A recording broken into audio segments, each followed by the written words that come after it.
finally read The House of Sky and Breath.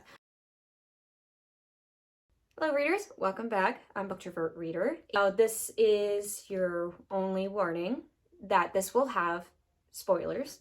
This will talk about from beginning to end almost, and you haven't read it yet, I would definitely recommend come back, save this video, come back another day, because I will be talking about this book and all the spoilers that's in it.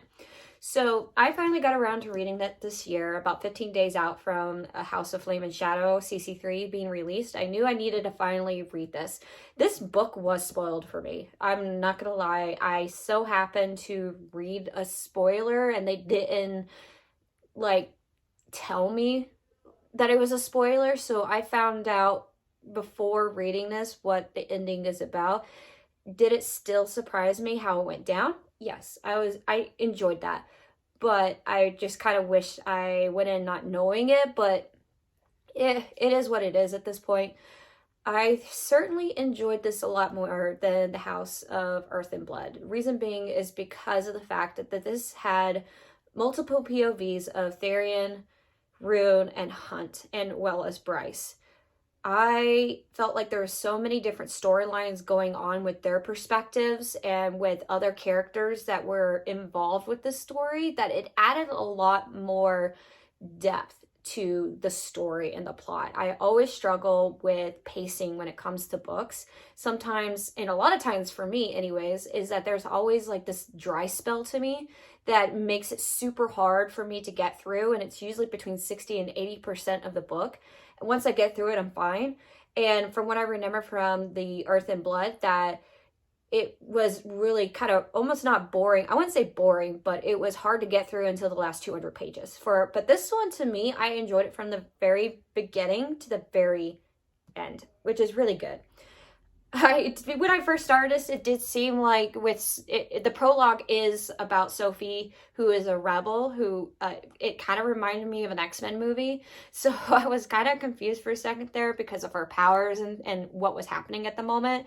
And I was like, okay, what's going on? But there's a point to that prologue. It needed to be set up for Bryce to go down another wormhole of Danica and all the secrets that she's involved with, and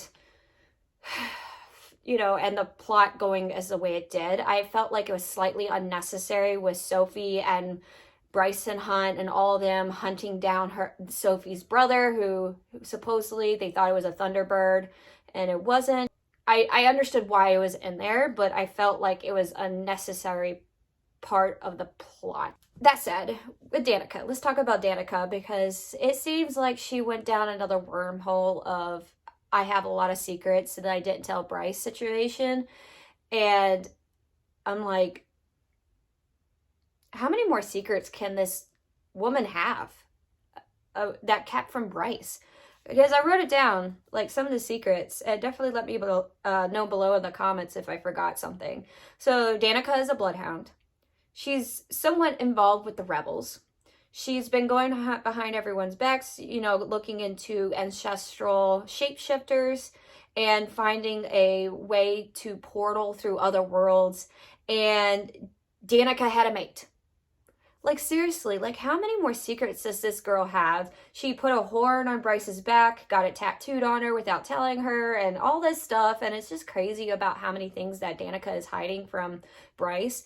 When I was reading some of the comments, a lot of people were like, what kind of a friend Danica is. And I'm really hoping either in the third or possibly fourth book, we don't know if there's a fourth book yet, but that we kind of get a insight as to why Danica was kind of hiding a lot of this, because right now there is no rhyme or reason why Danica is hiding these secrets. Bryce doesn't even know who this person is. We'll see. I wonder how long it's going to take for Bryce to kind of like, this is crap, because she's been loyal up to this point to Danica still. And now it's like, I'm wondering when it's going to be at that point where it's like, I'm not going to put up with this crap. She was a crappy friend. We'll see. I don't think she'll ever come to that point because Bryce is really loyal. This is agree to disagree moment with some people. With reading being so subjective, I did find that the smut in this book was a little a little much for me, just because of the fact that when I go into a fantasy book, I do want more fantasy plot more than the smut fantasy romance aspect of it. I like it more of a subplot than a main focus. You know, Bryce and Hunt, they couldn't wait till winter solstice, so they decided to like hook up and shack up. But it took a long time throughout the book, so there was a lot of pining, a lot of unnecessary moments, I felt like, in the book, that I just felt like, okay, we could have done without it. We could have shaved, like, I don't know, 20 pages off the book just by editing out some of the smut. I know a lot of people like that kinds of stuff, but I personally felt like, hey, it really is kind of trashy. But, whatever. I am glad that they finally got together, and I'm glad that Hunt and Bryce is mated, per se. And I think it's really cool that Bryce, she's the battery, and Hunt was able to charge up her powers. And I think that's going to be super interesting to see in the next book.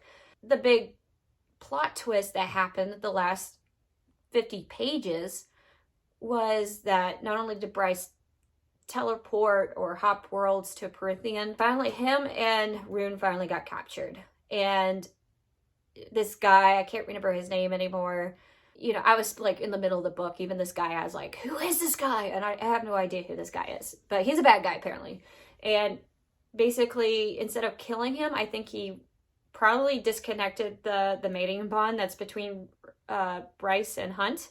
That's my theory, that's what happened, but things went down, and I'm kind of wondering what's going to happen to Rune as well. I am more excited about the third book. I've never been really into the Crescent City series. When I first read the book, I was like, okay, it's okay.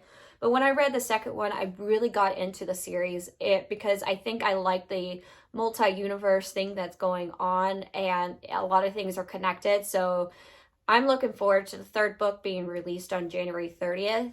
I'm excited. I'm looking forward to it. Well, that's all I got to say about this book. Later, readers. Bye.